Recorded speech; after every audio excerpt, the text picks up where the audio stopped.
Next at 11, kids caught drinking at a house party. Police arrest a local principal. One of the coldest nights of the season on tap. We're pinpointing how cold it gets when we see you at 11. Live from clickorlando.com and WKMG. We're getting results in your neighborhood now at 11 p.m. Now at 11, a principal arrested after a house party that police say combined alcohol and 100 underage partiers at her home. Why a teacher is also facing charges. Jonathan. A freeze warning in play tonight, especially for areas northwest of I-4, one of the colder nights of the season. We'll talk about how cold we get and when a huge warm-up is finally on the way. It's going to be so cold, pipes could be a problem in some places. How one county utility is preparing and what they say you should do. Say, you don't need FEMA. You need a good state government. President Trump doubling down in bashing FEMA, why he could even fight to shut down the disaster agency. And only in Florida, a woman caught holding a bag labeled "definitely not drugs." Well, 3 guesses why she was arrested. You'll likely just need one. But we have to start now at 11 tonight with that freeze warning out for large areas of Marion, Volusia, Sumter Lake, and Flagler counties. Thanks for joining us. I'm Justin Mormouth. Matt and Ginger have the night off.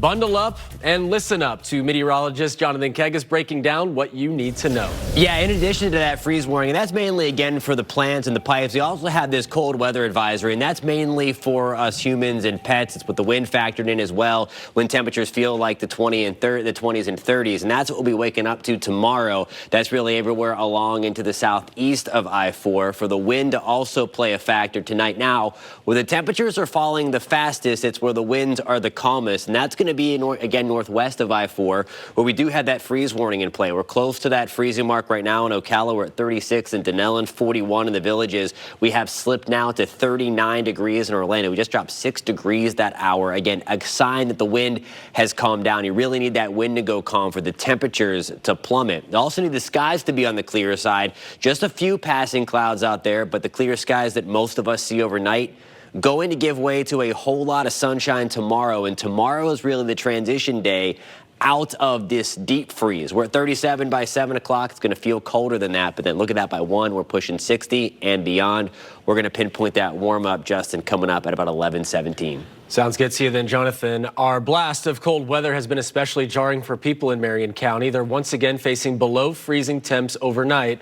To help out, News 6's Mike Valenti caught up with the utilities director in Marion County.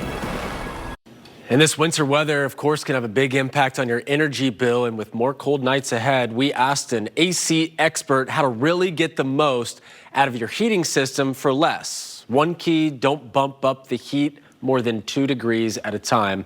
And News 6 reporter Catherine Silver looks at the ways to save on clickorlando.com. Developing tonight at 11, a house party where police found 100 underage kids and booze. One teen so sick from drinking, paramedics had to help. Another arrested for DUI, and police say it happened at a principal's home. Her school web bio says Elizabeth Hill Brodigan just became the principal of Roosevelt Elementary in May of last year.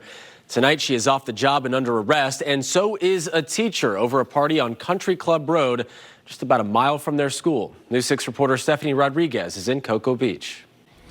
Also in Brevard County, a neighborhood is grieving the deaths of 2 children, a 10-year-old and a 5-year-old, who lost their lives in a condo fire. Tonight, Palm Bay investigators still working to figure out exactly how that fire started. It happened at the Country Gardens condos off Babcock Street, south of Palm Bay Road. The children's mother is in critical condition. News 6's James Barbero spoke to a neighbor who escaped unharmed. I'm grieving for the family. They were good people, and the little kids don't deserve that. Nobody deserves that. I just hope that everybody is saying a prayer for them, for the survivors, because it's still touch and go for Mom right now. And that mother was still in critical condition late this evening. A 3rd child in the condo, a 15-year-old, escaped without injury. New at 11 tonight, President Trump has finished touring disaster areas in California and in North Carolina. Most recently, he walked through a neighborhood destroyed in the Palisades fire and took an aerial tour of the destruction. He then doubled down on comments he made earlier today that FEMA should be overhauled or dismantled, and said he is planning an executive order. I say, you don't need FEMA. You need a good state government. And when you have a problem in Los Angeles, or when you have a problem even in the state of California, you have your own, essentially FEMA, you fix it yourself. FEMA is a very expensive, in my opinion, mostly failed situation. We had great people, we did some great jobs, but each state should take care of their problem and get money from the federal government. It would be so much better, so much more efficient. Meanwhile, the new president has a key member of his new team confirmed. Former Fox News host Pete Hegseth will be the next U.S. Secretary of Defense, but tonight's vote was a nail-biter. In fact, Vice President J.D. Vance had to join U.S. senators as the tie-breaking vote for Hegseth. Final tally, 51-50. His nomination appeared to be on shaky ground after allegations of sexual misconduct and alcohol abuse. Hegseth has denied any wrongdoing. State lawmakers have filed a bill honoring one of Orange County's greatest philanthropists, Harris Rosen. He died in November at the age of 85. Rosen was known for giving millions to help lift people out of poverty and for his iDrive-based hotel empire. The proposal would rename International Drive from the Beach Line to Sand Lake Road Harris Rosen Way. That's the area around Icon Park and the Orange County Convention Center, not far from Universal's new Epic Universe. We will let you know if the bill makes it through the state legislature. Well, we would never recommend anyone to take drugs, but if you do take drugs, probably should never store them in a bag that says, quote, definitely not a bag full of drugs. A Brevard County woman found that out the hard way. The Brevard County Sheriff's Office says Taryn Ackrey was a passenger in a car pulled over by a deputy and a canine last weekend. The driver consented to a search of the car, during which the deputy found a bag labeled, definitely not a bag full of drugs. Guess what? Yes, drugs were in that bag. Deputies say they found meth, needles, Narcan, even digital scales. Ackrey was arrested, and not for the first time. Brevard deputies say she was out on bond after being arrested for meth earlier this month. Now she is in jail without bond. Our top story tonight is once again the cold, a freeze warning up for much of the 5 local counties. And while warmer weather days are ahead, flu season sticking around a while. We ask local doctors how bad it is now, and do any of your favorite home remedies really work? Plus, getting results for sea turtles in trouble. How one nonprofit has taken in more than 150 of them coping with the cold. I love that guy more than a lot of things, second to my wife and kid, and I would do that again. First, though, he got results and saved his father-in-law's life. Next at 11, how he did it and why he's being praised. You're watching News 6 at 11 live on a Friday night, getting results for College Park, Flagler Beach, and all of Central Florida. This portion of the news is sponsored by Rubenstein Law. Across America with mega jackpots, it's Mega Millions.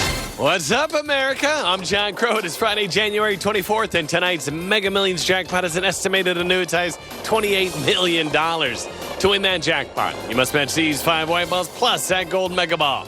Now, let's see if I can make you a millionaire tonight.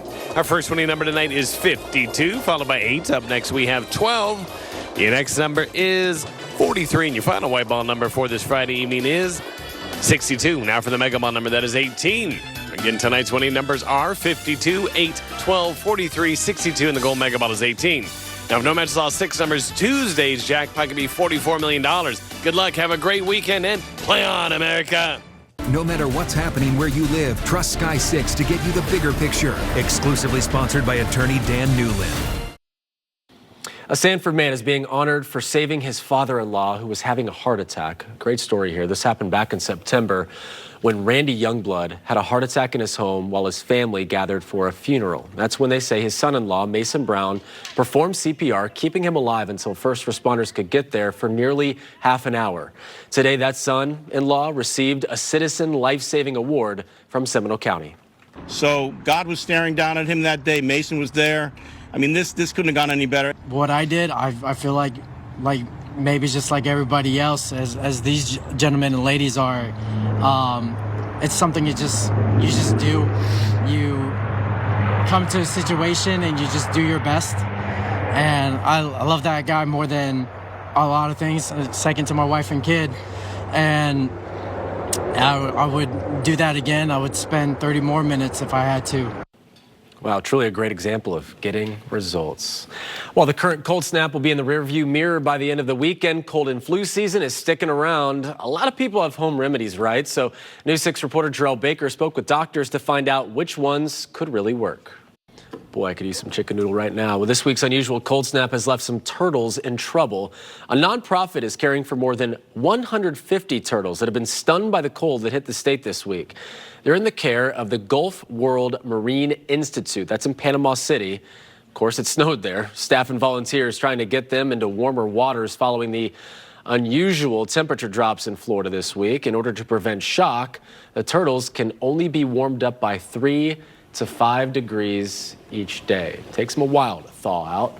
Takes me a while to thaw out as well. Meteorologist Jonathan Kegas joins us. Eventually, we're all going to thaw out, Jonathan, but tonight, not so much. Chilly night tonight, yeah, one of the coldest we've seen so far this season. We'll get into some of the temperatures in just 1 second. We're back now down to 39 degrees at the Orlando International Airport as we take finally a clear look at downtown Orlando. Finally looking beautiful in the city, beautiful tonight. We've been locked in the clouds the last few. That is a live look with our Light Orlando delivering Hope Skycam this evening. The breeze out of the north at about 8 miles an hour. That's putting the wind chill at 34 degrees. We're at 41 in the Villages, also 39 in Mount Dora. We're at 42 in Daytona Beach, 37 though in Palm Coast. Where we're colder, that's where the winds have gone calm a little bit. Notice in Gainesville, we're at 28 degrees, and that right now is where we have a calm wind. Every now and then it gusts to 7 miles an hour. But we're also calm in Ocala and Wildwood. So when we have the clear skies and calm winds, temperatures drop much more quickly than when we have the breeze out there. So once the breeze calms down, those temperatures are going to get even colder. Clouds and rain forecast through the overnight hours. There's not going to be much tonight. Pretty much crystal clear skies this evening. That will continue into the early morning hours of tomorrow. May see a few passing clouds. Again, those will be those higher, thin, wispy clouds in the sky. Otherwise, again, sunshine finally going to be dominant again. That's going to help our temperatures back to the 60s. There's 5 o'clock on your Saturday evening going to dinner. You still might want the light jacket, but as far as the big chill, I think tonight is the last night for that. Now here's a look at your pinpoint accurate forecast. Sponsored by Strata Air Conditioning and Heating. AC emergency? You ought to call Strata. So we're back down to around 30 degrees in the Villages. Well, we'll have potential issues with pipes. It's not going to be widespread. It's mainly going to be when we get below 28 degrees. That would be that hard freeze category. So a few of us in Marion County especially, that's where you might want to run the exterior pipes, that little drip that you heard earlier in the story. Otherwise, though, most everybody not going to be below freezing enough to really do any damage to the pipes. Now, the plants, the other issue, northwest of I-4, make sure those guys are covered up. 61 degrees tomorrow, though. We're going to thaw out quickly. 63 in Kissimmee, 62 in Sanford, albeit warmer. That's still about 10 degrees cooler than where we should be for this time of the year. Lots of sunshine, and we are going in the right direction. Perfect time for the Rolex 24.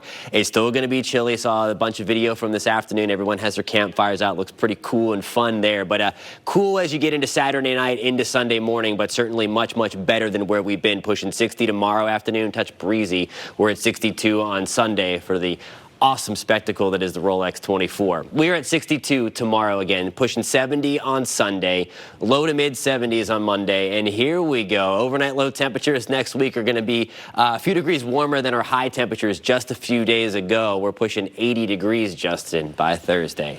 Bring it on. Thank you, Jonathan. Here are tonight's Florida lottery numbers. Pick 2, 8-4. Pick 3, 061. Pick 4, 7531. Pick 5, 27770. Fireball is 0. Fantasy 5, 35, 20, 12, 3, 22. Jackpot triple play, 16, 15, 19, 21, 14, 17. And cash for life, 18, 22, 31, 33, 40. The cash ball is 3. Good luck. Well, time is running out for Muppet Vision 3D at Disney's Hollywood Studios. Coming up when the curtain will drop forever on the last project Jim Henson directed, and what else is closing even sooner at the park. This portion of the news is sponsored by Freedom Health Medicare Advantage Plans. Whoa, what is happening? We're packing up our newscast and taking it on the road. So let's go. Every month, we're broadcasting from a different community. Want us to come to your neighborhood? Go to clickorlando.com/hitstheroad and tell us where to go next. As a trooper, I know how every crash is going to affect your commute. So watch me on News 6 Mornings. Trooper Steve on Patrol is sponsored by Gibson Truck World. We are the king of trucks. Tonight, Disney confirms the final curtain will drop soon for one of the longest-running attractions at Hollywood Studios. We first told you in November the Mouse plans to replace Muppets with monsters. Nearly all of the park's Grand Avenue area will be redone. Today, Disney confirms Mama Melrose's Italiana restaurant will serve up its last meals on May 10th. The Muppet-themed Pizza Rizzo and Muppet Vision 3D will close after June 7th. Muppet Vision, by the way, is the last project directed by Muppets creator Jim Henson and his last time playing Kermit the Frog. The Muppet area will be transformed into Monstropolis. That's the creature-filled city from Monsters, Inc. The headliner will be a roller coaster themed after the movie's flying door storage area. On the other side of the park, the Muppets will replace Aerosmith as the hosts of Rock and Roller Coaster. No word yet when Aerosmith will get the boot. Kennedy Space Center is hosting an after-hours Kennedy Under the Stars event in 2 weeks. The Galactic Glow Party features all the main attractions from 6:30 to 10, plus a DJ techno party, glow-in-the-dark mini golf, and bar and lounge areas. Tickets cost $65 plus tax per person, but one lucky New 6 insider will win a pair of tickets to the party on the house. You can enter as many times as you want every day until next Thursday through this article on clickorlando.com. And if you're not already an insider, it is free to sign up. All right, Ryan's here with Sports Now and a former UCF assistant coach looking to get paid. Yeah, Justin, and Ted Roof is looking for the Schools Athletic Association for that money coming up. We'll discuss specifically what he's looking for and claiming in that lawsuit. And it's Cohen gone from Tampa. The Jags have their new head coach, and the decision comes after an eventful recruiting process. We'll tell you about it just ahead. Breaking news, traffic. When you need to know what's going on in your neighborhood, trust Sky 6 to get the bigger picture. Exclusively sponsored by attorney Dan Newland. All right, Ryan, a court battle happening potentially with UCF football. Yeah, Ted Roof is the plaintiff in this lawsuit, but former head coach Gus Malzahn is influencing things, perhaps indirectly. A former defensive coordinator is suing the Schools Athletics Association for breach of contract. Need a big one tomorrow. Sure do. Yeah. Hope you have a great night. Take care. Yeah, it's been ugly. It has indeed.